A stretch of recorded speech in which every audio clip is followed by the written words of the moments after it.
listening to the Deep Purple Podcast, a fan podcast devoted to one of the greatest bands in rock history, Deep Purple.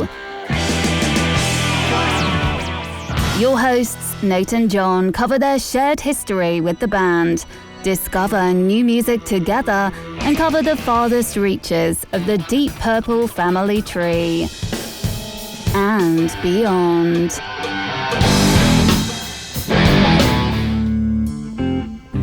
Here's Nate and John now. Welcome to the Deep Purple Podcast, a fan podcast devoted to one of the greatest bands in rock history, Deep Purple. Today's episode is episode number 311, Ian Gillan, Toolbox, Part 1. And coming to you from the suburbs of Chicago, where I am putting on the miles, I'm your host, Nathan Beaudry.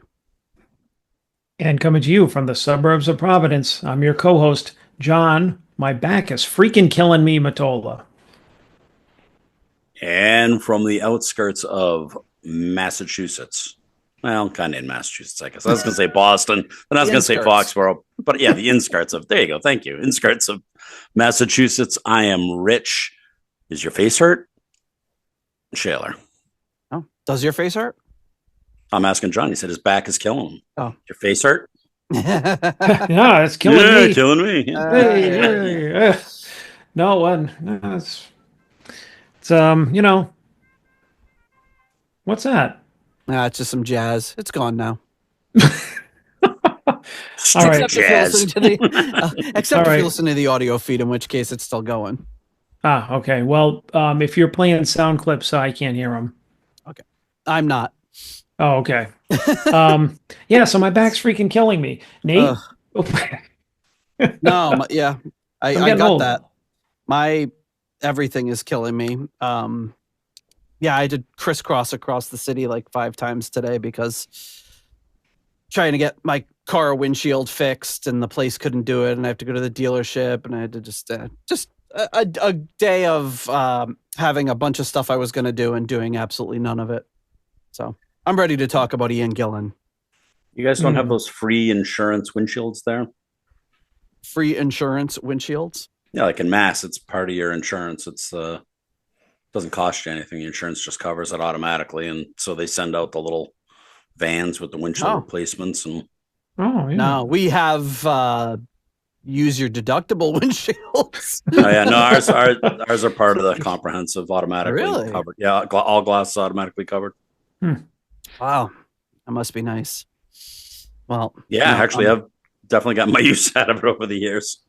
Yeah, Jen was driving the minivan and like this little there's this little nick in my windshield, and by later on the day it was across the entire windshield. So, oh boy. And since we're going to be driving a lot next week, figured I'd get that fixed. Toot sweet.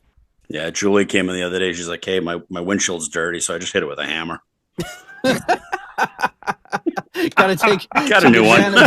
Windshield service.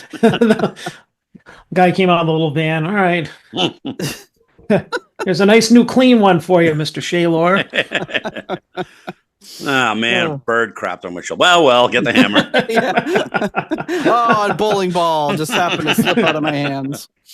Boy, this guy goes through a lot of windshields. Yeah, my route takes me behind a lot of rock hauling trucks. Yeah, you drive by a lot of falling rocks signs. All right, folks. Well, here we are at you with special guest Hall of Famer, Rich, meaningless title, Shaler. Thank you for joining us once again. I'm honored as always. It's been a while since it's just been the three of us. Yeah, you last joined us, I should say, solo for Naked Thunder, I think. And it's got to be like a year ago now. Was it really? Jeez. Yeah, I start thinking. I look at these episodes, and I'm just like, when did we do that? And if it's like a follow up to something else, I'm like, oh my god, it was 3 years ago we did the part 1, or we did something from that band or whatever. It's just too much stuff going on. It's crazy. But here we are for some Gillan. But before we get to that, just a reminder that the Deep Purple Podcast is 100% listener supported and ad free.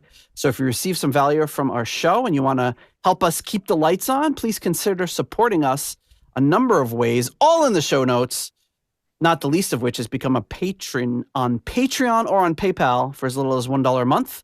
Gets you access to our patrons-only Discord, our rating spreadsheet. You get to join us on live streams and give us rankings when we rank albums. And the next upcoming ranking album is a little album you may have heard of called Machine Head. Get us those rankings by May 5th if you are a patron. So speaking of patrons, we have at the executive level at the in memoriam tier, the wonderful late Gerald Jerry Kelly and family. At the $25 Uncommon Man tier, we have Ovis Nakvi and Purple Maniac.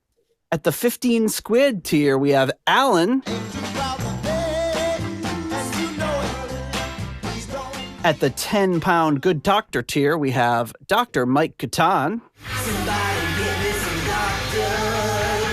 At the Turn It Up to $11 tier, we have Clay Wambacher, Frank Thielgard Mortensen, Mickelstein, Will Porter, PhD PP, and Michael Don't Call Him Bradford Bagford. And at the $10 Someone Came tier, Ryan M., Jeff Bryce, Victor Campos, Better Call Saul Evans.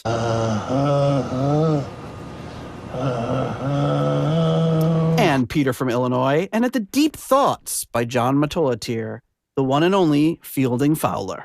And now, Deep Thoughts by John Matola. Wait a minute. I lost it. Thank you to all of you for your generous support of the Deep Purple podcast.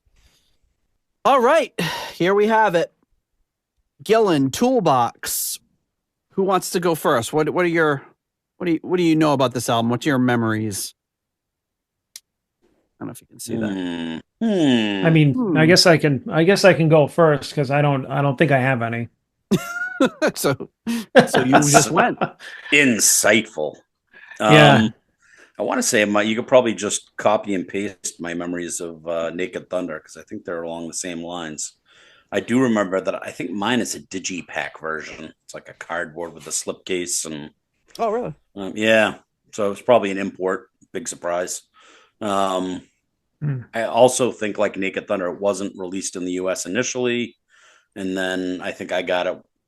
I might have gotten that one before it got released here, though. You know, once I started, gobbling up everything Deep Purple after Perpendicular, I was kind of out there on the hunt for everything. So I may have seen that before. And I remember liking it a little better than Naked Thunder.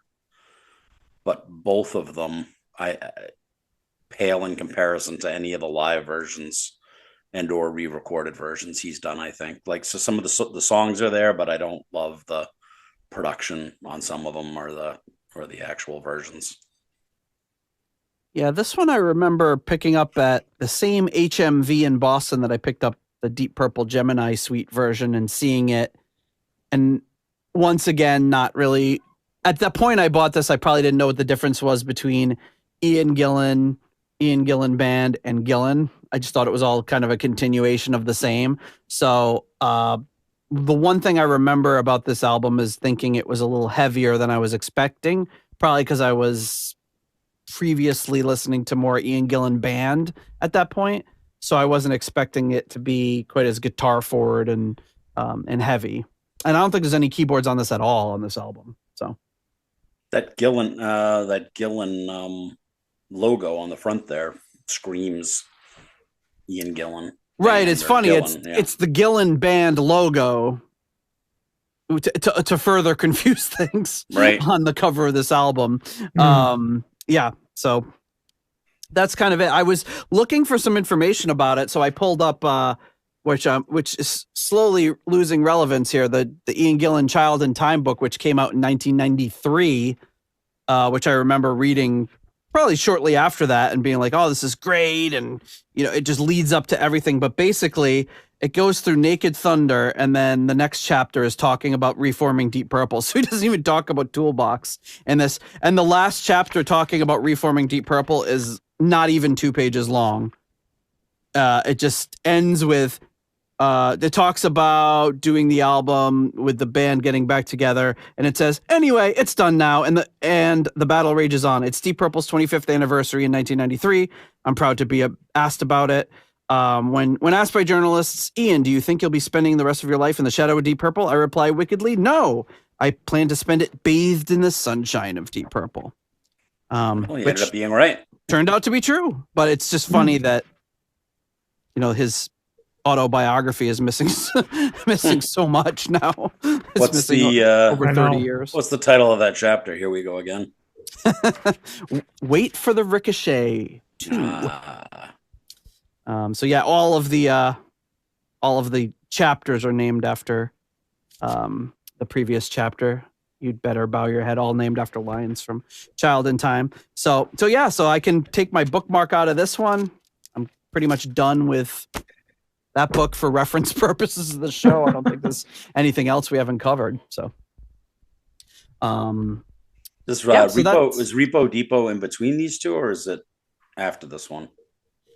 I think that was like the band he had that ended up turning into whatchamacallit, Garth Rocket.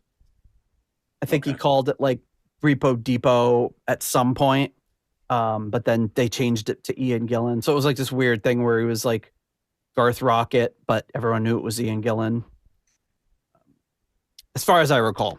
I don't remember. I just remember for a little while he was trying to put together some project, Repo Depot, and I couldn't remember whether it was in between the two albums, before the album, after these two albums. So it says in the liner notes here, it wasn't released in North America until 1997. My CD says copyright 1998. So maybe I did get this maybe it wasn't an import, but it says collector's edition. So it may have still been an import, but doesn't really say where it was. Oh no, it says made in the EC, so it is an import. So there you go. All right. So a few things. There are some things about this album in Darker Than Blue. Talking about his live stuff. It says before setting about recording, Ian debuted his new live band in Russia, arriving in Moscow on June 27th. Just a handful of gigs to warm them up. Done as a 4-piece, Ian, Steve Morris, plus 2 new, bassist Brett Bloomfield from Starship and drummer Leonard Hayes from YNT. In August, Gillan, as they now seem to be calling themselves, played a long-standing engagement in Denmark. So there you go. I guess they were calling themselves Gillan. Maybe that's why they used the... I feel like they really needed some sort of like marketing or brand manager in the whole Deep Purple family tree. Everything's so confusing. So anyway, it says they were calling themselves Gillan. Played a long-standing engagement in Denmark, festivals in Odense on the 10th and Skanderborg the next day. Rasmus Hyde, the wonderful Rasmus Hyde from the Highway Star, was at the shows. He says it was a beautiful day with the sun shining. Ian loved it, but Steve wasn't fond of playing outdoors in the daylight. Sounds like another guitarist we know. Uh-oh. Out of a set just over an hour long, they only did 4 old numbers, including Maybe I'm a Leo. While they were a little rough after just one rehearsal, they sounded good. The bass player was a real live wire, and Steve has grown immensely since the last tour. Without keyboards or rhythm guitar, he is working really hard, and it sounds much better. At the second show, Ian sensed the crowd were largely unresponsive, so they opened with Smoke on the Water to get them going. Black Knight was also added. All right, so this was recorded in 1991 in Battery Studios. Opening with Smoke on the Water seems like a gamble. What's that? I said opening with Smoke on the Water seems like a gamble. Mm. Yeah, right? They're all right, well, see ya. They just saved me an hour. Yeah, great. Bye. Yeah, so that's kind of it. There's not really a ton out there about this particular lead up to this album, or this album in particular. So Well, I had plans to yell out "Smoke on the Water" for the next hour, and now I don't know what to do. You have to go as Speed King. Child in Time.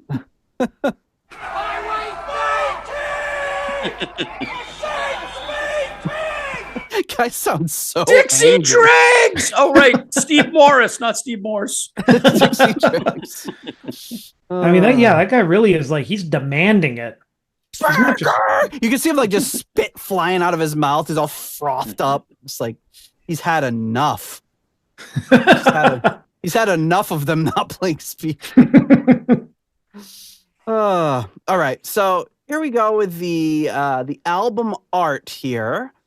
Let's take a look. We've got the album cover here featuring, which I've already shown a couple times on the video feed, but it features a black and white, mostly black and white photo. If I can find where's my screen here? There it is. Oh, there, you're in the other monitor. Here we go. Here, just a picture of Ian Gillan in black and white, and the Gillan band logo, as we said, confusing things, and Toolbox. What do you guys think of this album cover? I like it. I mean, it's Gillan, all right. Truth in advertising. Yes, Gillan, to the point. That's him. Look at a little stubbly. Yeah. I mean, yeah, it's it reminds me of the a little bit of the picture of him on the back of the Gillan Glover album, except the hair isn't swept over one eye and Roger isn't screaming in his ear. It's got all that Sabbath era look to it too. Yeah. He looks like he's he looks like a kind of a gruff Gillan. Like he's trying to advertise. He's advertising what's contained in the album, which is heavier music, and he looks like heavy Gillan. You mean like House of Blue Light era or heavy music? Heavy music. Not he's gained weight. Not chubby Gillan, heavy. So not chubby Gillan, heavy Gillan, like heavy metal Gillan. Yeah, like that's a good point. Is looks like this looks like him if he had stayed in Sabbath. Yes. Yep. Let's say that. Well, no. If he'd stayed in Sabbath, he probably would have been dead. So this album cover would have been like a skeleton. Yeah. This would be his obituary picture. Yeah, but it's pretty simple album, pretty cool. It's the Gillan logo is cool though because it's the same. It does make you wonder why he didn't just call it Gillan because it looks like the classic, like late 70s, early 80s logo. I mean, it's a signature, so yeah. But and if it wasn't for anything else, it's got the Gillan logo and name on it, but then on the side of the CD it says Ian Gillan, so it's. So he did that Richie Blackmore's Rainbow thing. Yeah, Blackmore's Ranger, Richie Blackmore's Rainbow. Just Ian Gillan's Gillan. Exactly. White Snake. It's like David Jesus, Coverdale's White Snake. I feel like if this had been released in like the cassette era, that this and Naked Thunder would be one of those like nice price 2-for-1 tape things, Yep. Yeah. Yeah, it does seem like it would be. Yeah. Probably was at some point. And in the liner notes here, it has one of those little thing like advertising, like totally random other Ian Gillan things. So it shows you Accidentally on Purpose, Scarabus, Clear Ear Turbulence, Not Child in Time, and then the Naked Thunder album. It's advertising this album, which I don't know why because you've just bought it, and then Share Kazoo and Other Stories. So it's just like really bizarre random things and leaving out obvious things. Wasn't the one up in there Gillan Glover? Yeah, Gillan Glover, Accidentally on Purpose. Yeah. Oh, okay. Yeah, you said that. I'm sorry. So my guess on that was probably all the re-releases or the because Gillan Glover got a re-release, and so they wouldn't have to redo that page for every CD. Probably just use that as the insert for all of them. Yeah, and maybe like Child in Time was released by a different label or something, so they didn't want to advertise it for obvious reasons. So that's the front cover. There's a bunch of like stuff, pictures in the album of, where is it? Like a microphone on some bed sheets with a pack of cigarettes. Looks like Russian cigarettes.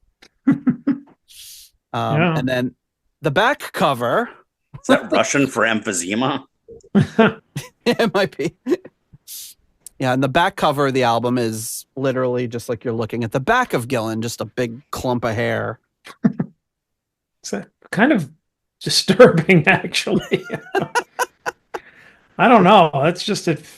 Yeah, it does. It's kind of weird. I don't know. Are you disturbed by this, Rich? No, but I'm not 100% sure that's the back of Gillan's head either. Think it's his chest? Yeah, let's go with that. Oh, I do have the photo that gets us, maybe in this small context, it won't get us banned from YouTube, but the photo that gets me banned from his book of him naked with George Harrison, that gets, every time we post it, it's gets kicked off of Instagram because it's so, I guess, so offensive. Yeah, I guess it is the back of his head. I don't see a sock, so. The sock is just much lower. You've got some manscaping to do. Ian Gillan's bush. The Bushmen of the Kalahari. And So anyway, the opening to the album is you just hear an electric razor.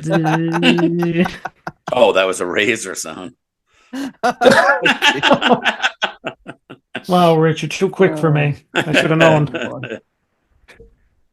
Well, that's the album cover and stuff. I don't know. Do we want to? It's a little early in the show, but should we go through our? Should probably go through our patrons, our next round of patrons, before we get into the music. I'd hate to postcards interrupt. or anything.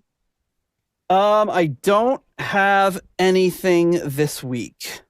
Oh, wait a minute! I got a package today. Oh my goodness! Wait. Oh no, that's right. Diddy Bag still didn't come. Oh. Nate would almost put the music on. Hey, almost. I thought for sure, like, that's why I got invited to do the show this week. Like, Nate's like, I found it. I'm going to ship it so he gets it right when the episode happens. Yeah. I sent you that great picture of the store this weekend. My poor wife had to put up with me driving way out of our way so I could go back and get a picture. Of the Diddy Bag. Yeah, I'm like, I'm sorry, I have to go back and get a picture of that. Oh, that's good. Well, maybe next week. Yeah. All right. Yeah, maybe, but maybe not. Maybe not. So, at this point, I'll throw together a Diddy Bag and send it to him. It'll be anticlimactic, just like when the Red Sox finally won the World Series. Okay, so our next round of patrons, thanks to our core level at the $6.99 new nice price tier, we have Spike the Rock Cat and Sugar Tea. At the episode $6.66 tier, we have Steve Coldwell. Steve. Arthur Smith. Getting support from the patron Arthur Smith. Anton Glaving. Pain in the glaving. And Charles Meadows. At the $6.65 Almost Evil tier, we have Kenny Wymore and Richie Sucksmith. At the 70 Norwegian Kroner tier, we have Kai Runa. Yes, I'm Norwegian, Olsen.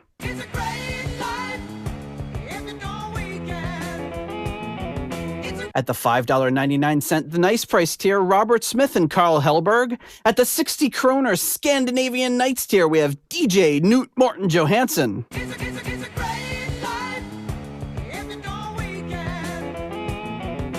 At the €5.50 tier, we have Merline Rota.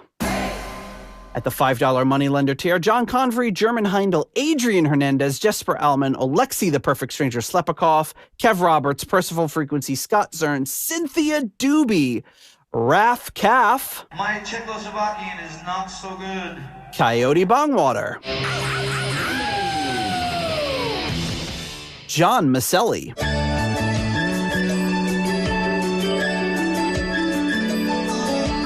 Well, actually, you have been in my dreams. Oh boy, oh boy. Sarah Sanders. No, Kelly Clarkson. Jelly Bean, Evan Robeson, Richard Fusey, and Purple Swede. Swede? Thank you to all of you for your generous support of the Deep Purple podcast. All right, so we're ready to get into the tracks. All of these songs were written by Ian Gillan and Steve Morris, except where noted. And he did have a couple of them where he talked about the songs and the lyrics in his wordography site on his Carumba site.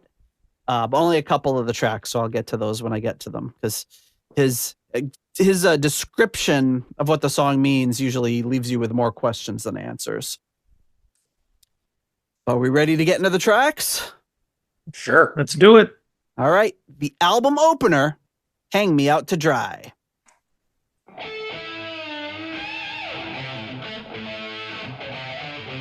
Speaking of songs written with other people. Yes, this one was... Oops.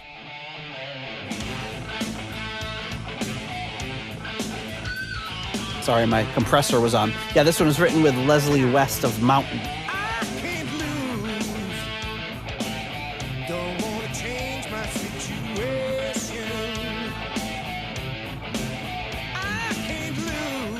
And I'm not the world's foremost Mountain expert, but when you hear that, you're like, oh, okay, that makes sense.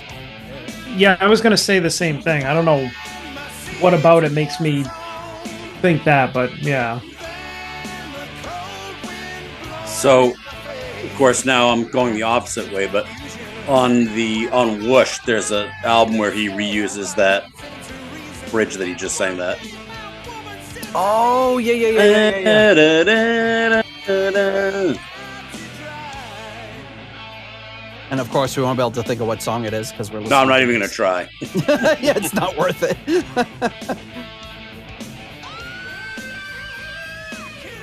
Wow.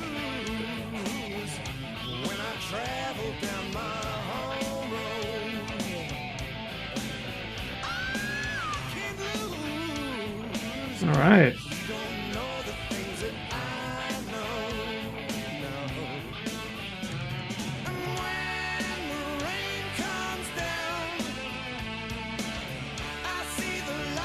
Yeah, it's definitely like more on the rock vein, but it's like it's not. It sounds kind of like. Yeah, I can see what Rich was saying right away about the production. It's not heavy production. Yeah, it's like poppy production. Yeah.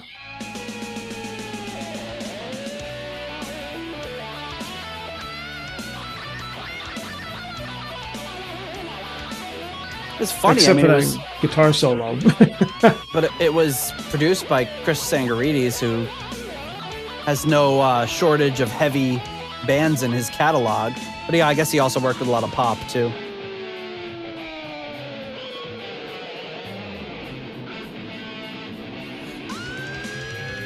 Does Leslie West play on this version or no?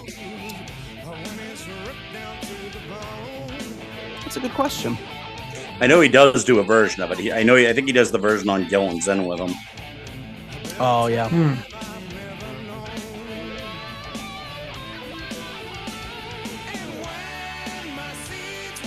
Yeah, guest musicians, Leslie West, guitar, and Hang Me Out to Dry.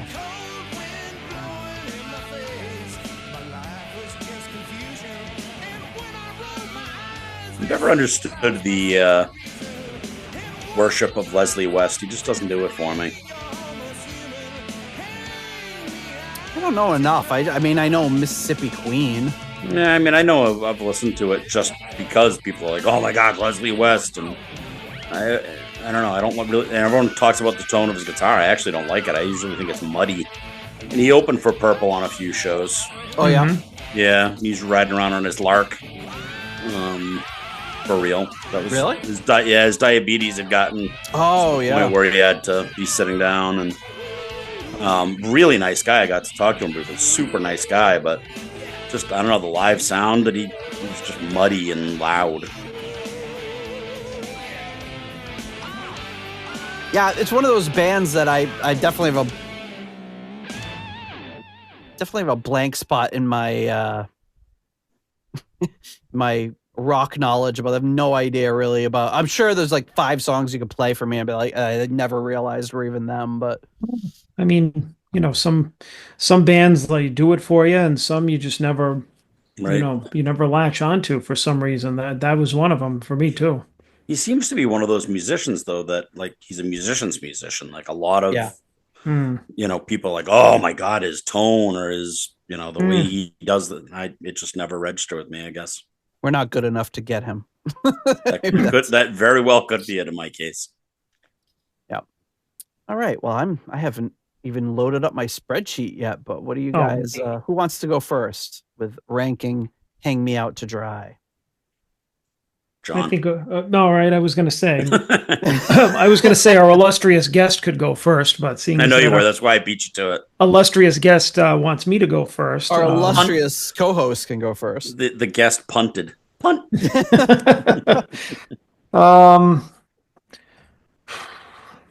Yeah, I don't know. I think I got to give this one a 2.5. Ooh, ouch. Yeah. I mean, it's like I can hear, like, you know what? I almost wonder if like what we were talking about before we listened to the album kind of prejudiced me a little bit, because the couple of things that I got on was the production and what it would sound like if it were live and not on the album. And I can feel that it's like a good song, but I don't know that it translated well here. You know what I mean? All right. I am going to give it a 3.5. There are definitely better versions of it, and it definitely has a better groove live, better feel, you know, kind of that slow burn kind of groove to it. But yeah, it's a little clinical. This version's a little clinical. But I thought it was a good guitar solo, and overall, you know, it's a cool riff. Like that riff will stick with you. Yeah. It's a great riff. I'm going to give it a 3.5 as well. Thought it was good, but yeah, I could see how the energy from a live performance would be maybe more something that you go more for. But yeah, I mean, I think it's a good statement in saying that this is going to be a little different from Naked Thunder, and being one of the only, I can't think of really many other things Gillan's ever done that don't have keyboards on them. So it's definitely a stripped down sound. The closest thing I think you'd probably get is Sabbath. And there were still keyboards, just not on every track. Prominent, yeah. And they were more for sound effect value. Yeah, they were definitely nothing prevalent and nothing like keyboard solos or anything. But all right, the next track up, the titular Toolbox.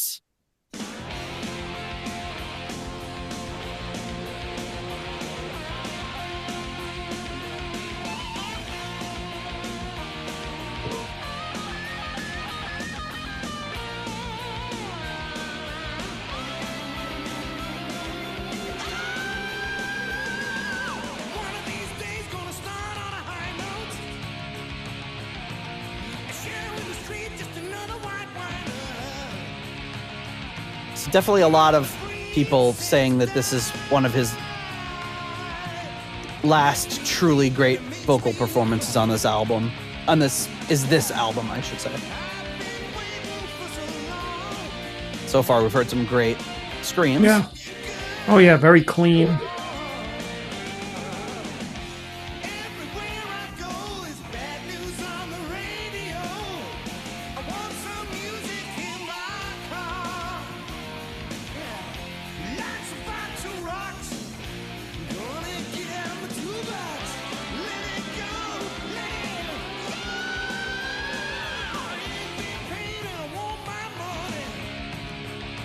It's a weird, like, chord kind of throws you in a different direction. Yeah, it's very cool.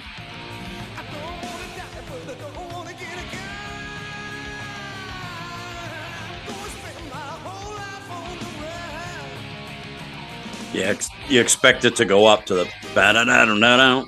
Yeah, it just goes down.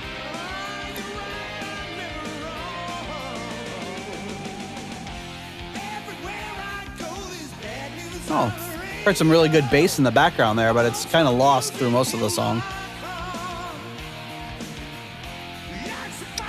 Oh yeah, actually, now that you mention it, the bass is kind of buried in the mix here. For a second, you could hear it really light in the background.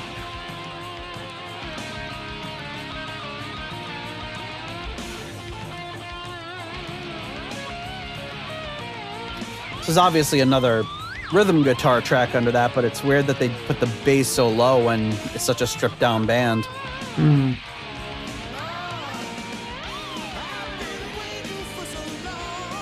It's almost like an Iron Maiden sort of thing going on there. Recall.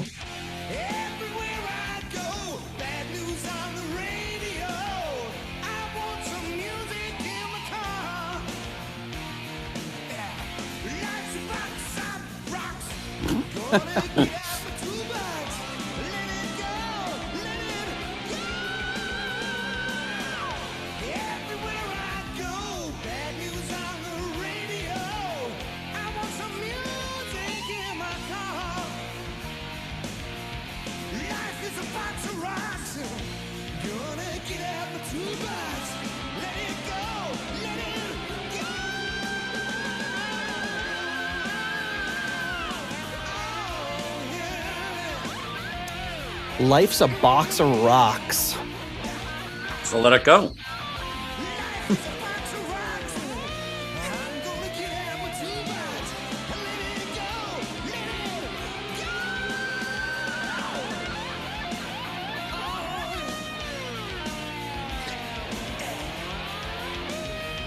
So the secretary that used to work at my place of work, we used to joke around that she'd been there so long she continued to use her box of rocks to count out our paychecks.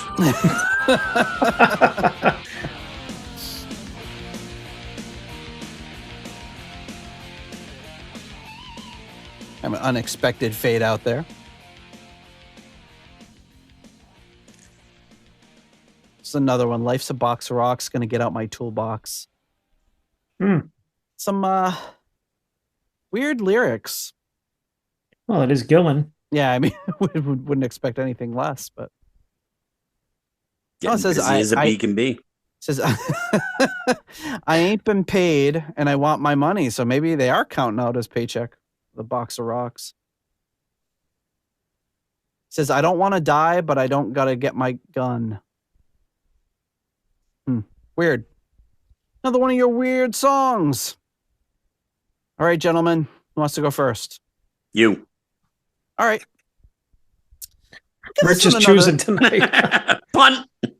I'll give another 3.5. I probably like this one slightly better than the first track. It's got like a very interesting upbeat chorus that's almost like sounds for a second like it's surfer rock, but then it takes these weird chord progressions, but that's a fun song. Yeah, I like it. Yes. John. All right. I'll match that 3.5. I like this one. I like this one a lot better than the opener. I do have a problem with the guitars on this album, though. I mean, the playing is good. I just don't. It's not my favorite sound. They're heavy, but they're like kind of neutered at the same time. It's weird. I think same thing with Naked Thunder we talked about was just over processed. Yeah. It's like that Gallian Kruger sound. Lots of chorus, lots of echo, lots of, Yeah, I seem to remember like our main takeaway from that album was like Steve gained nothing but more respect for Steve Morris's playing that was so good, but wishing he had a slightly better tone and production. Right. Somebody get that boy a Marshall and a Strat. I think he's got the Strat, just needs the Marshall. I will also give it a 3.5. I liked it because it was it didn't go where I expected it to go. It when it starts off there, it almost feels like like an old 50s, like his version of New Orleans, like hey yeah, like that. Yeah. But it doesn't do that chord progression that you fully expect, and would have worked fine, And then it takes another complete left turn on the chorus. So interesting. Yeah, it is weird. Like it's got all these different parts to it. I don't know if even it's some of the vocals four, even some of the vocal stuff that he does, he kind of slips into that kind of Elvis-y type of thing, a little bit.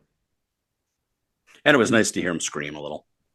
They scream, and a traditional, more recent Gillan thing where he's like kind of like feeling himself and going, yeah. Right. Which I always like. If if anyone else did it, it might be pretentious, but he's got the chops to be pleased with himself in that way that some people couldn't get away with. All right. So our next track up is a track called Dirty Dog. Oh, Man on the Silver Mountain. Or Money for Nothing. Or Money for a Silver Mountain.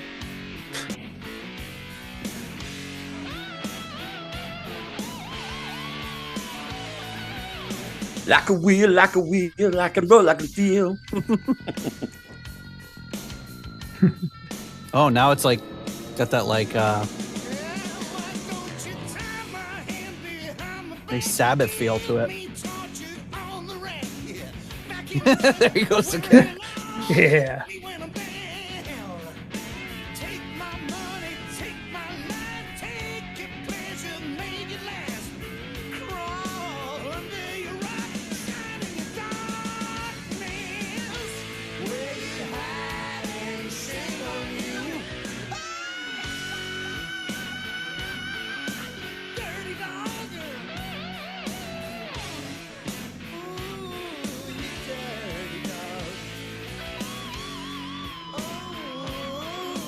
Actually, that sounds like something, because we were talking about Rainbow, Dio. It sounds like something off Dream Evil, the guitar riff. Oh, I know what you're talking about.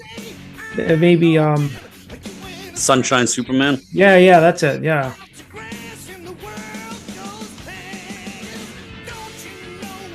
Which is cool. I think that kind of guitar riff is pretty cool, distinctive. The most Blackmore sounding riff I've heard from Gillan. From not Blackmore. It's got the chugging sort of thing that's not really a trademark, but this part.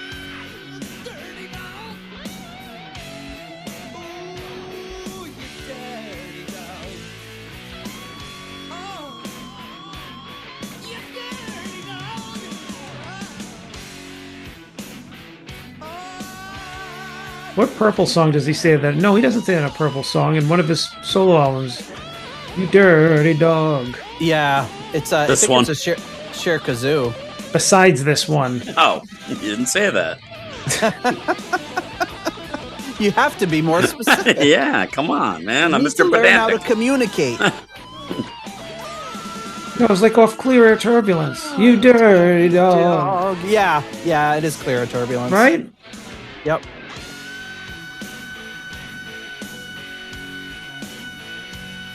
But he says it with that exact same like cadence too.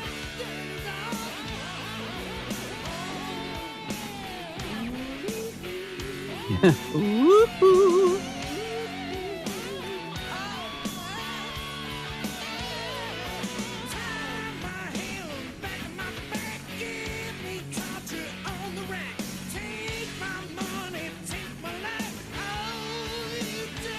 It's got to be Money Lender. Yes, that was it. Yep. Which he also did the woo-hoo. You dirty dog. Yeah, he says you dirty dog.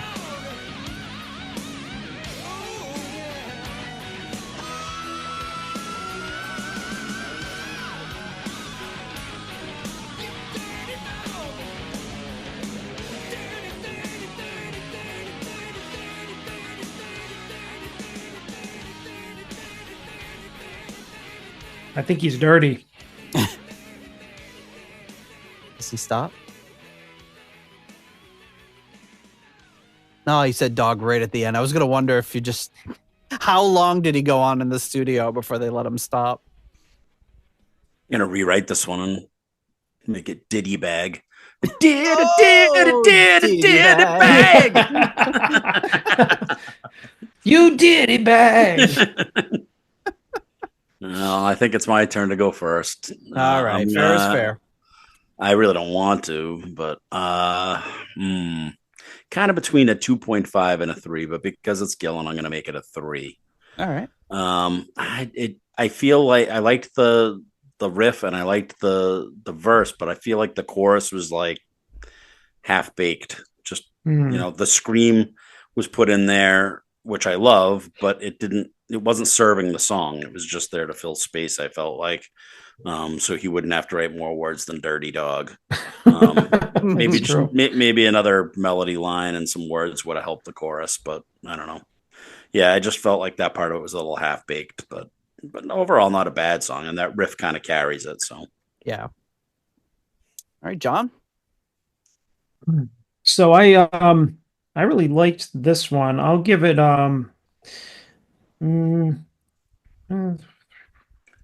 hang on, I might be amending what I'm going to say. I don't know. Are you going to amend your score? Yeah, it's easier than changing it in the spreadsheet for him. I started putting it in. I'm going to give it a 4. All right. Wow. It's probably the best cobbled together from other stuff song that I've heard. Like, I think that's why I like it so much. Because to get a 4 for that. Well, it's just like the riff and Gillan's vocals, and I think some of the same reasons that Rich said that it wasn't that interesting to him, or he didn't like it as much, or maybe some of the reasons that I do like it, because it's like I don't mind the screaming or the repeating of the dirty dog. You freaking simpleton. Well, that's why I like it. It's a simple song, and I think the riff too is like, even though it's a little derivative, it's also it stands out when you play a riff kind of like kind of staccato and that kind of timing and stuff like that. I liked it. I'll give it a 3.5. I'm 3.45. 3.5 is right down the line so far, but I liked it, but it does make me just wish I was listening to Moneylender, because I love that. This is really good. I think really good singing. I really like the riff a lot. It's very reminiscent of Blackmore without sounding super derivative. Sorry. Yeah, I like it. Yeah, I could really hear that Sunshine Superman riff when you said it. Yeah. I have to go look. I don't remember that track. Yeah, it was a right, kind of like that. And he also, I think it's it's a very, very distinct kind of way of playing, but it's also, sounds very, very Richy with the right. So it's like a little play on that. Yeah, he's doing those, like, it sounds like he's doing like some parallel fourths and kind of plucking them and picking them with his fingers rather than with a pick. Just going to make you sound like a Richie riff every time. All right.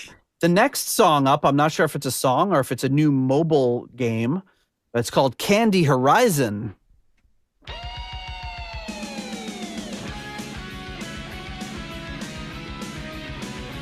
Speaking of Iron Maiden.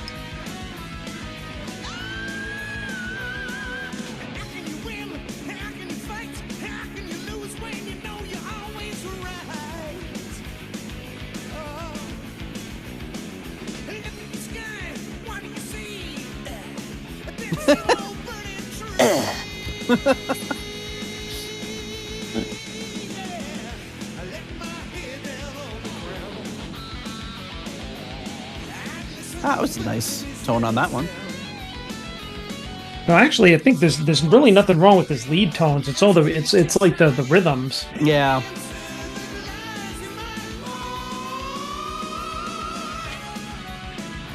Wow.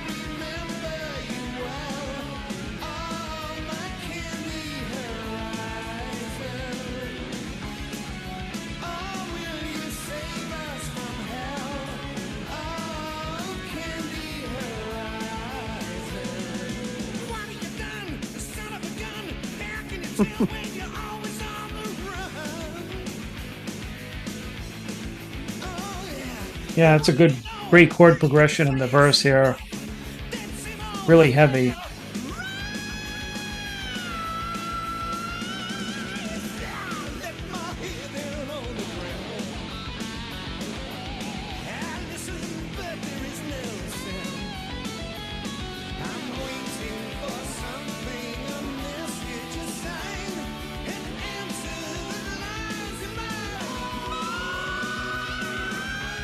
Oh, he's doing that. I don't know what that was. Haven't heard him do that before in a middle of a scream. Apparently, there's a type of flower called a rose, or a bouquet called a rose candy horizon.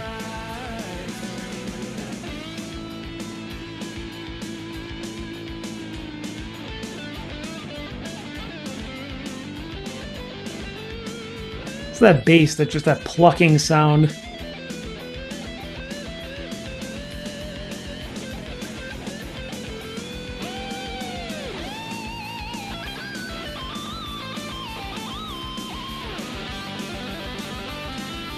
Nice.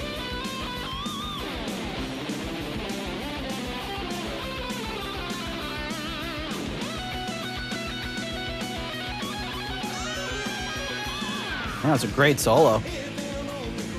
Yeah. I just find like Steve Morse to be a very like if you saw him, you would not guess he's he just looks like your math teacher in 8th grade, you know.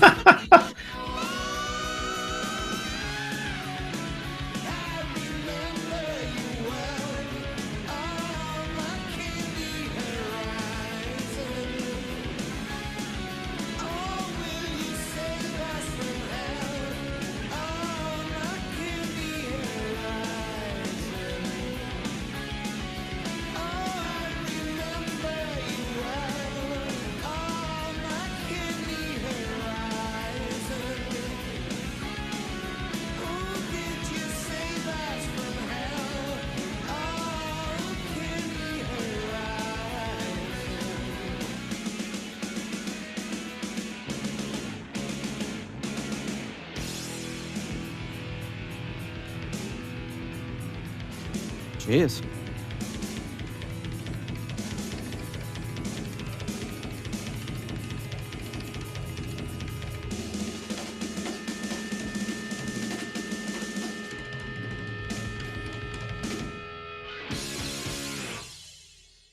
Jesus. It's funny because that's not like it doesn't close the side or the album. It's just and it sounds like a closer. Yeah. A great closer. All right, whose turn is it to go first? Johnny. Do it for Johnny. All right. So this one gets another 4 from me. All right. You know, I like the heavy stuff. They tell me that John likes the heavy stuff. Yep. Not the fat stuff, the heavy stuff. Fat with an F-A-T man. or a H-A-T. Come on. As soon as I said it, I regretted it. But this was whatever was going on in this song that worked for me. I thought it was really, really good. I like the fast tempo. I like the chorus. I'm sorry, the verse a lot. And even that, would you compare that kind of to an Iron Maiden-ish kind of like melody?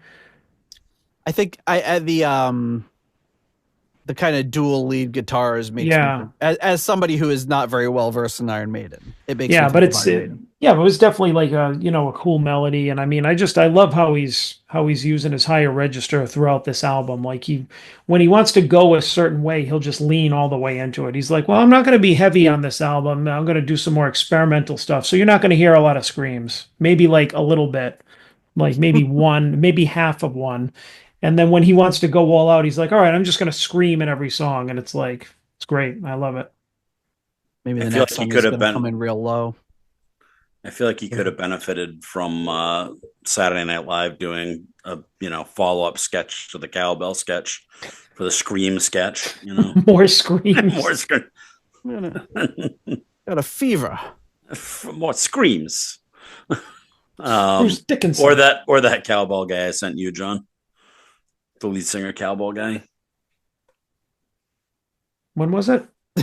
Today. I was gonna say probably earlier today. He's already forgotten. On Instagram. Where did you? Oh, wait a minute. Did I see playing the very large cowbell when the singer? Yeah, you liked it when the singer says he wants to play cowbell. You liked it and you commented on it. Wait, Yeah. no, we talked about it for And he 20 minutes. retweeted it, and And then you called me and we talked about how much we liked it. It was right before we started recording. Oh, right. Okay. Yep. This guy. Well, all right. But you know when I saw this at like 4:30 this morning, for crying out loud, okay? Okay, All fair right. enough. That's fair. Fair enough. All So I could see that why that wouldn't stick in your head. Well, also because you said cowbell and he's like smacking a pipe with a big thing strapped to a schlong. That's not a cowbell. That's like a fake schlong, okay? All right, we're gonna need you to send this video now so we can put it in the show notes. People are gonna have too many questions. Somebody like, oh my I god! post it's a like- picture of Gillan with a sock on and it gets banned, but then you can post whatever filth you want on Instagram and it's fine. Well, Well, I mean, he's you know, fully clothed. it's a DM. It was. Yeah, that's, He slid into my DMs with it. Uh, Oh, oh boy, hopefully, will- my children aren't listening to this stuff. oh god, I got no Yeah. riz. you've got negative Riz, John. You Negative got to go back to Riz University. Rizzo. That sweatshirt, Nate. You got to get it. I got to get it. My kids would be so embarrassed. It'd be great. You just wear it everywhere you go with them. Dad. You got to get Alright. like a nerdier version of it, like something along the lines of like risotto. Oh, exactly. Risotto. Yeah. Good meal to make for a date. There you go. All right. Well, right. I think I haven't given a number yet. I don't think so. 4. All right. Yes. I liked it for most of the same reasons John said, and it's funny. I don't remember really liking this one before, but it definitely upon this listening, and unlike the last song, I feel like when he was screaming, it served the song, and it was a fully formed song. It had a chorus, it had some verses, solos were all great. So yeah, 4 it is. 4. Well, far be it from me to break from tradition. I'm going to give it a 4 as well. Oh yeah. This is my favorite Actually, song so far. Wouldn't your tradition be 3.5? That's true. I'm breaking with my own tradition, but not the tradition you guys have set up. Bowing to peer pressure is what you're Exactly. Yeah, I feel so pressured right now. But yeah, great song. Love the guitar work's amazing. Love those leads. The vocals are great. The things we said about the production are true from the other songs, but I'm kind of used to it at this point. I wish we could hear a little more bass from the guy from Starship, but unfortunately, we don't. And I enjoy this one quite a bit. Okay, there was like a weird thing I just found on the Karamba. Well, everything on the Karamba website is weird, but there's a Candy Horizon page, and it says The Candy Horizon, a collection of 22 poems written in 1969. And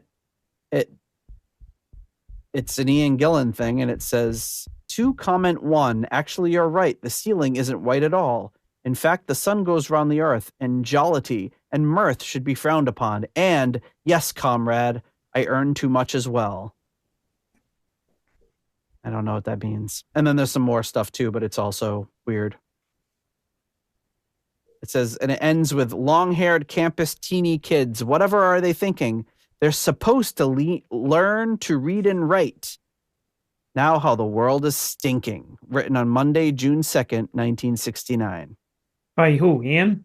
By Ian Gillan. Oh. And it's apparently called The Candy Horizon, but it says a collection of 22 poems written in 1969. So I don't know if... Oh, wait. It says return to the Candy Horizon Index. All right. I'm going back to the index here. Maybe that'll shed some light on it.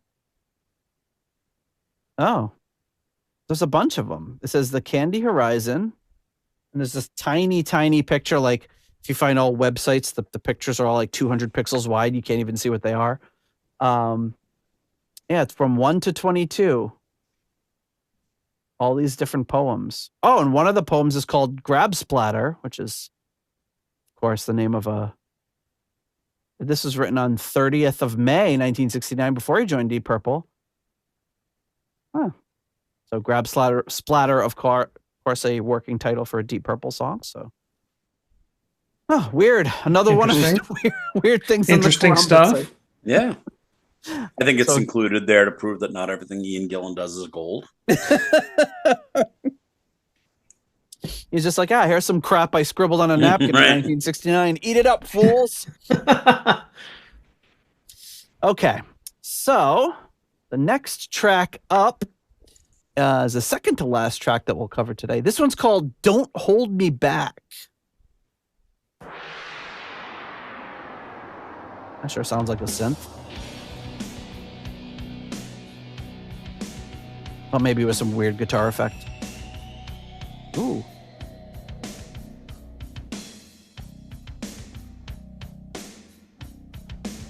Sing me a song. You got the bass. Yeah, exactly.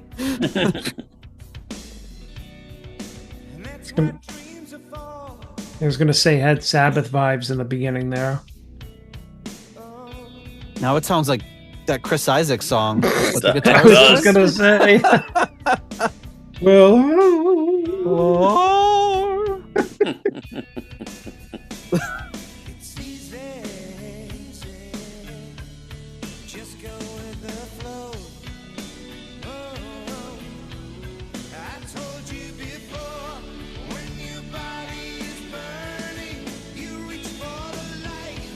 This was after Wicked Game came out, I'm just saying.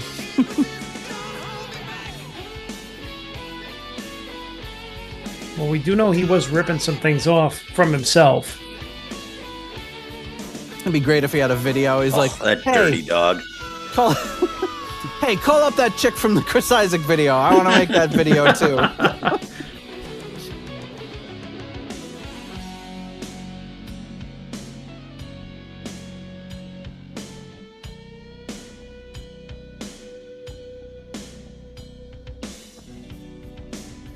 A little bit of a departure in this one.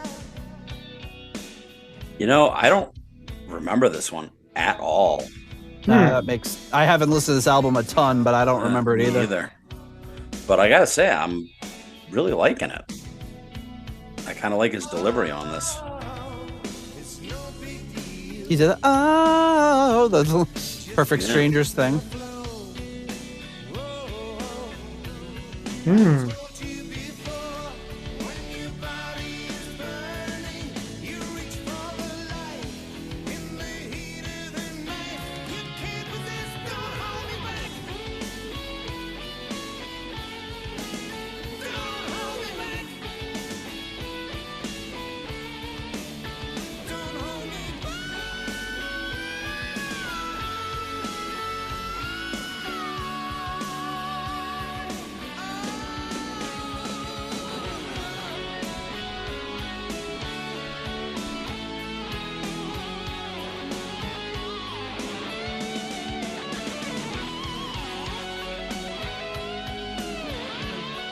Oh, he did this one on Who Cares with Iommi.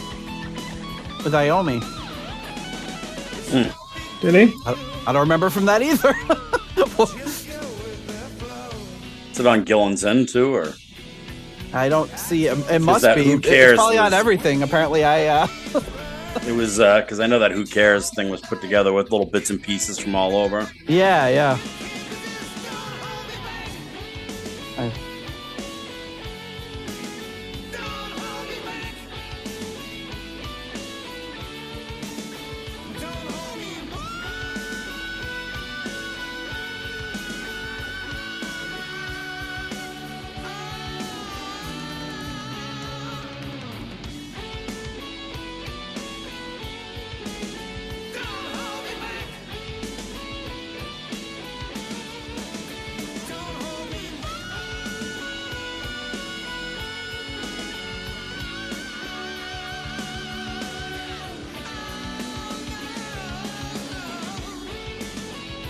I could see this one being like on Perpendicular or something with a slightly different instrumentation.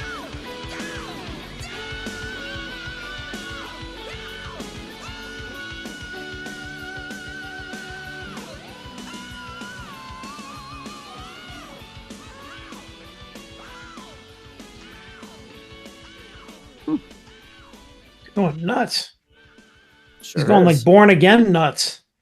He's going nuts, and I'm loving every second of it. All right.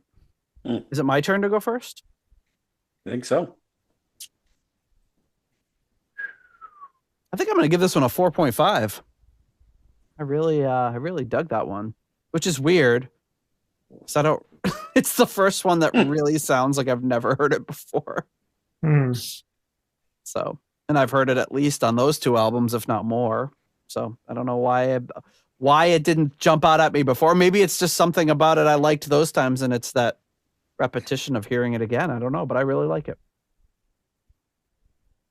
I was thinking the same thing, that maybe it's the familiarity with it, even though maybe we don't remember it. But I'm right there with you, man. 4.5. I don't know. I just really like the delivery of his singing on it, and the chorus. I don't know. Just it definitely resounded with me. We might get into a little bit of a kerfluffle here. Oh boy! I got to give it a 2.5. It didn't resonate with me. Didn't like it. So much for peer pressure. Well, whatever. Nope. Sorry. Yeah, but you like Dirty Dog, so no accounting for taste. What was it that what was it about it that didn't work for you? I don't know. It just it never.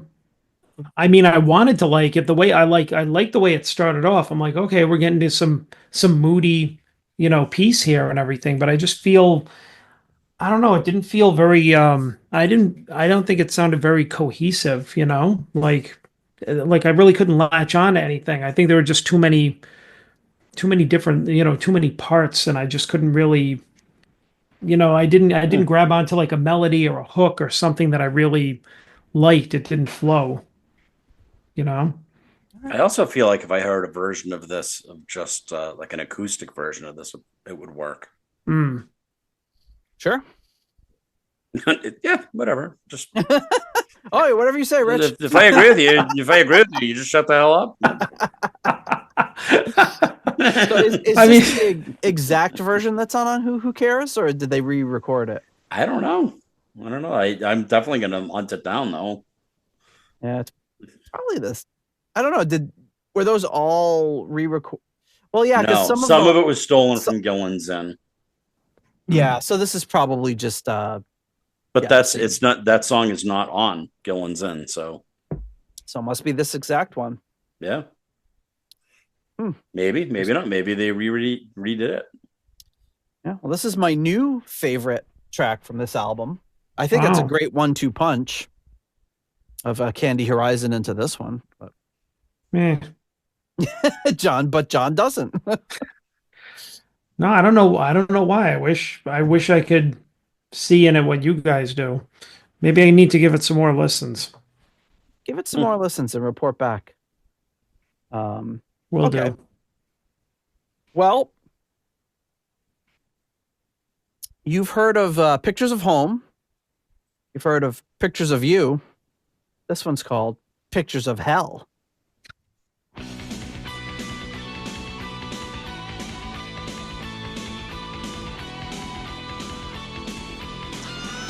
Gillan's got a lot of pictures.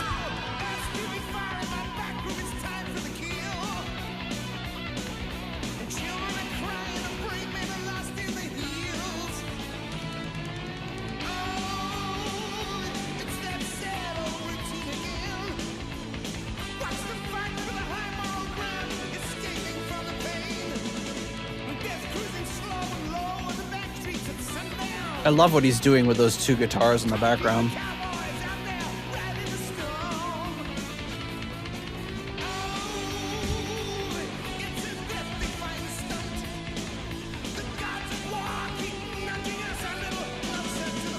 We've got a little bit of that Spanish Archer feel. Oh, yeah. Okay.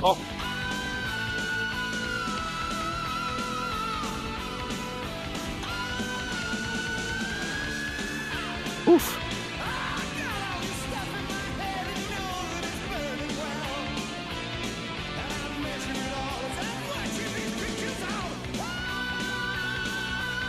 Man.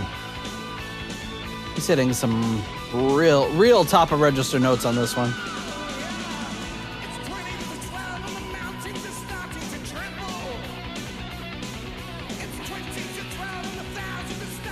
That's a kind of cool fill that they do there.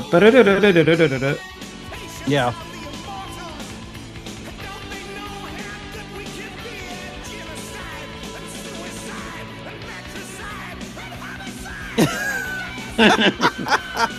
That's a no laughing in heaven. Yeah. Love it. Matricide and matricide!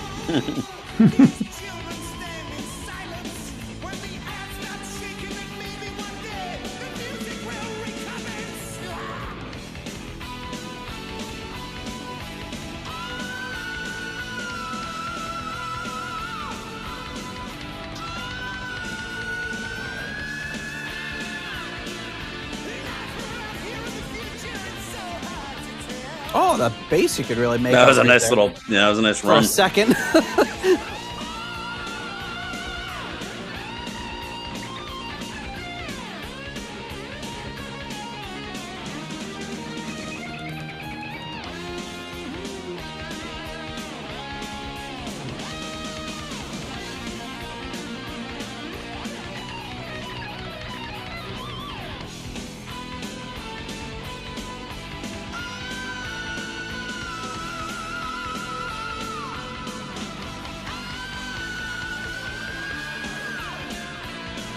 Jesus. I mean, he's really just belting it out. Even for Gillan, this is like, wow. I don't think that I've heard him scream so much since Born Again. Yeah. Because I remember when we were listening to that one, I'm like, my God, I don't think I've ever heard him like consistently scream that much on every song. Yeah, it's like save some for the rest of your career, man. Right? Well, I think so far on this album, he might have beat that record. Yeah. Oh, by far. So, I mean, think about it at the time.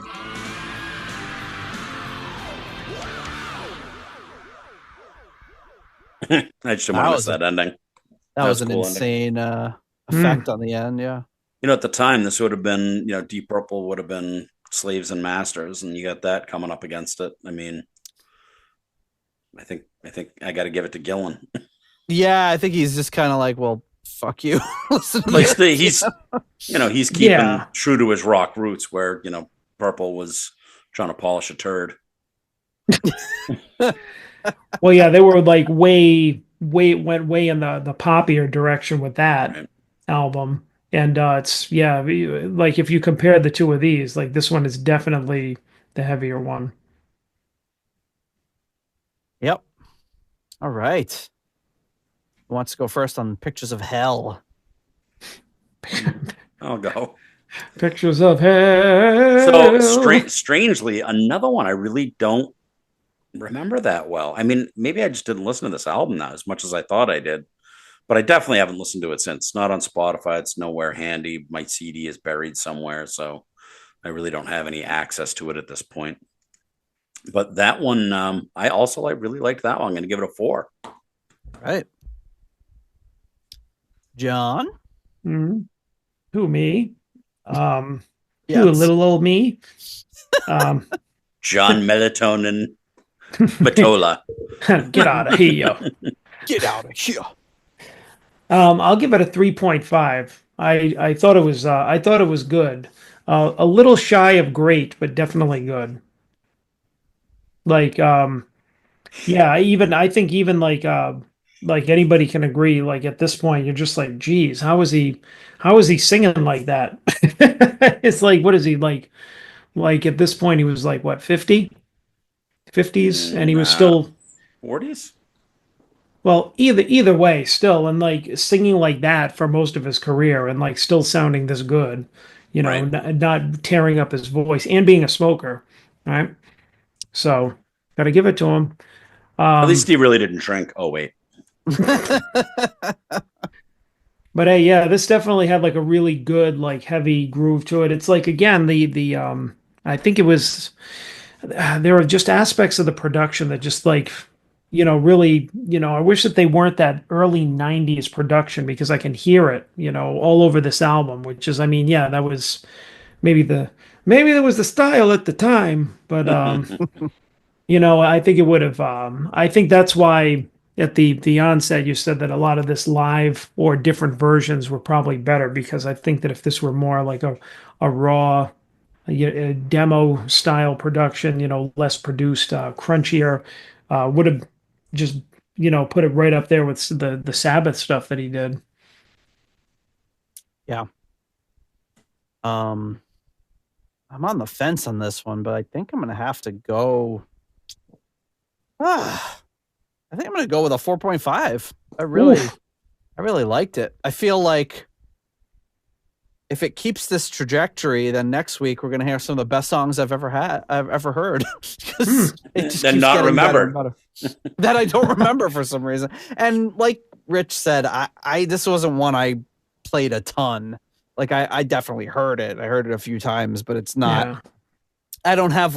I remember finding it and buying it more than I do actually listening to it. So Yeah. it was one of those things where you're just like, oh wow, a Gillan album I don't have. Of course I'm going to buy it.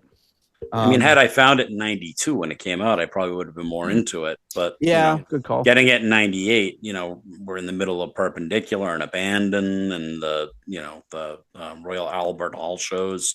There were so many other things to be concentrating on that probably just fell to the wayside. Yeah, I must have gotten this if it was released in 97. I must have gotten it. Well, no, it's weird because it says copyright 98, but in here it says it was re-released in 97. So I must have gotten it in 98 because I think that was around the time I was spending a lot of time in Boston when I was recording at that studio up in Boston. So it was probably 98 when I got it. But like Rich said, yeah, if I'd found it a few years earlier, it might have resonated a little bit more with me. I just remember being shortly after that, being so busy with work that I basically listened to whatever 5 cassettes were in my car again and again. I didn't branch out too far. My musical exploration took a hold for a few years. You can dance if you wanna. Did you guys do like a MapQuest thing a couple episodes ago and realize that studio was not in Boston? It was Somerville or Arlington. Yeah, I think it was Somerville, Nate. Yep. Or you thought? Didn't we talk about it in the show? Yeah, you did, but you keep saying Boston. Oh, sorry. Being pedantic again. Yes, very pedantic. totally off base. And John's also not in the suburbs of Providence, unless you count all of Rhode Island as being the suburbs. Well, it kind of is. Yeah, why not? I mean, essentially, you can live anywhere in that state and commute into Providence. Oh yeah, it's not very difficult. But anyway, yeah, I really like that track, and I'm filled with hope and promise for what will come next week when we discover the rest of this. There was one thing that he mentioned on the Caramba site about the track Opener by Gillan and Leslie West. He says, I'd always admired the sound Leslie West got from his guitar, which is funny because you guys have not. Witness Mississippi Queen by Mountain. So I invited him over to stay with me and do some work. This was the result, another bout of lyrical introspection. However, I feel comfortable with the words, even though I can't remember exactly what inspired them, and it would be unfair to guess. We recorded the tracks in London. What? Rich fell off his chair or something. No, I'm trying to take my headphones off because there's some loud noise in the back. I'm trying to figure out what it is. I think it's coyotes outside, and I smacked my hand off my desk trying to do it. We need to get Rich a cough switch, a coyote switch.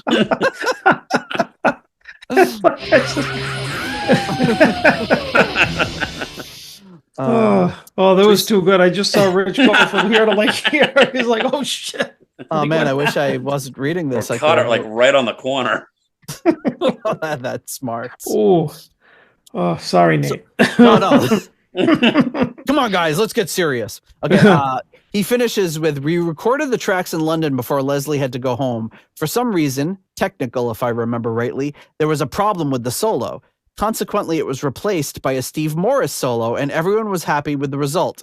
Everyone except Leslie, that is, who went bonkers when I next saw him in Sweden and accidentally made my nose bleed when he gave me a friendly hug while screaming at the top of his voice, "What happened to my fucking solo?" It's still a cool track in my book. So I'd be jerked if I was Leslie West too. Like, what the hell, man? You invite me over to collaborate on the song, and then you just trash my solo. Thanks a lot, man. Totally uncool. Yeah. So that's you should smack your hand off the edge of a desk right on the corner. Oof. I always seem to do that when I'm walking into a room. I just smack the back of my hand on like the doorway. Oh, the worst. Klutz. I am a klutz. All right. Well, before we wrap up our discussion this week and call it quits, it is time to thank our last level of patrons, and that is, of course, our foundation level patrons.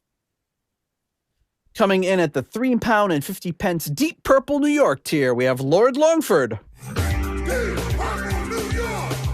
At the $3 Aromatic Feed tier, Simon Ford and Richard Brees. At the €3.50 tier, Weston Supermare Pilgrim. At the 293 pence tier, we have Blackmore Tights. At the $3.33 halfway to evil tier, Stephen Sharp and Duncan Leask. Smoke on the water while you're in the sky.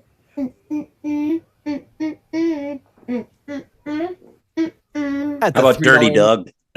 I want her to do Dirty Dog. Well, we already had Hungry Horse. I'll see if she'll do Dirty. You know he's going to send it in.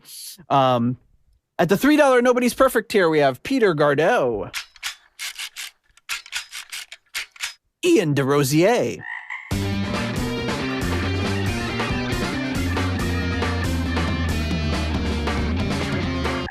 Mark Roback. Stuart McCord.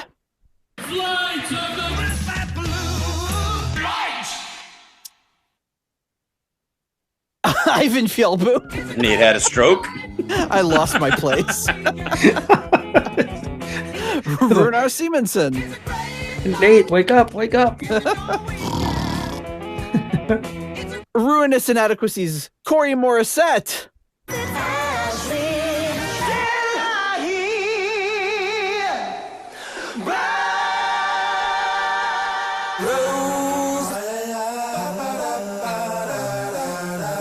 I try not to laugh every time. Oh, how stupid it is. Joe Dopefish Sigler. Adam Cork, Tim Wood, and Steve Down to Earth Kohler. At the $1.71 I Want My Own Diddy Bag tier, we have Rich Yangui Shaylor. Who the hell is that? At the 10 Cold Hard Danish Kroner tier, we have Karsten Lau. Cold Hard Danish Kroner. And at the $1 Made Up Name tier, we have the Dirty Dog. Great. They hang me out to dry, Leaky Mausoleum. Stephen Somerville, the Concerto 1999 fanatic. Hank the Tank, Private Eyes, Ashen Lionel, Zwapper the Electric Alchemist, Anders Engstrom, ICDC, Durple Purple, David Haddam, Graham Bonnet's Disco Pants and Haircuts. I said, Graham, our audience expects you to be a bit more dirty. Disco Pants and Haircuts, yeah. I'm just going to put my guitar across his head. Eddie Lyon. Homosexual. And Sick Tone. Where is she?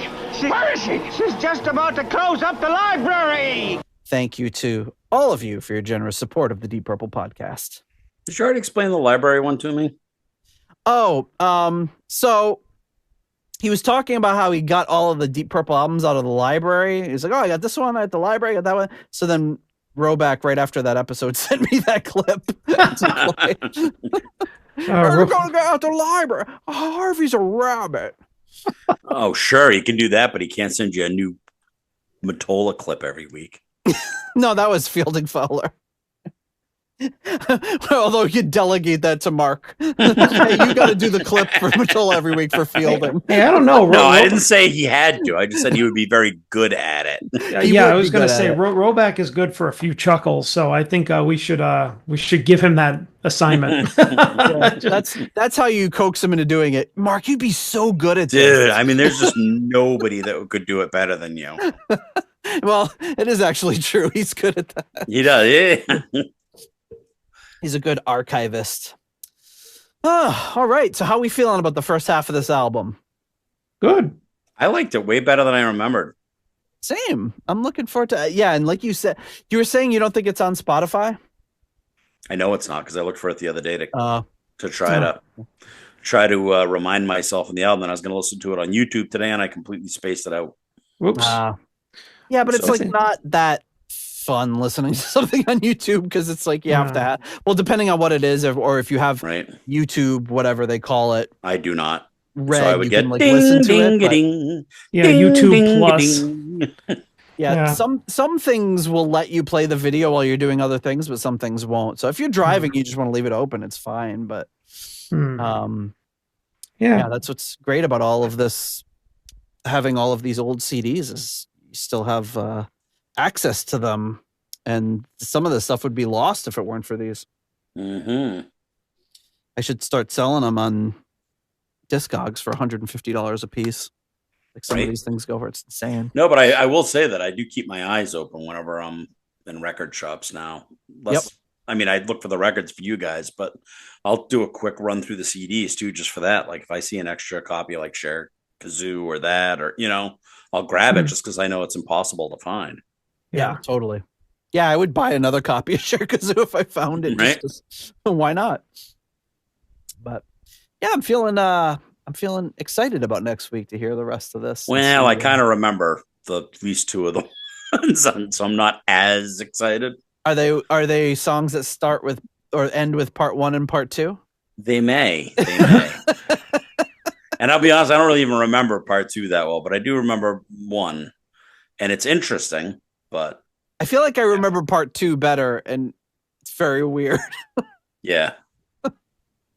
It's another one of his weird. I gotta clip that. Another one of your weird songs.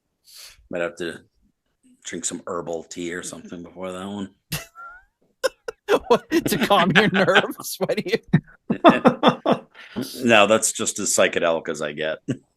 Oh, herbal tea. Herbal tea, no mushroom coffee though. No. Touch John's jean jacket from high school and catch a contact eye.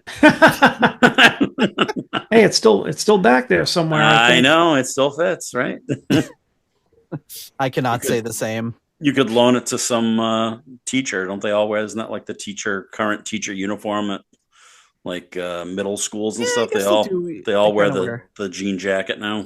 Teachers seem to have a very definite like style. Like there's like it's like you can see. I believe it's called lack thereof.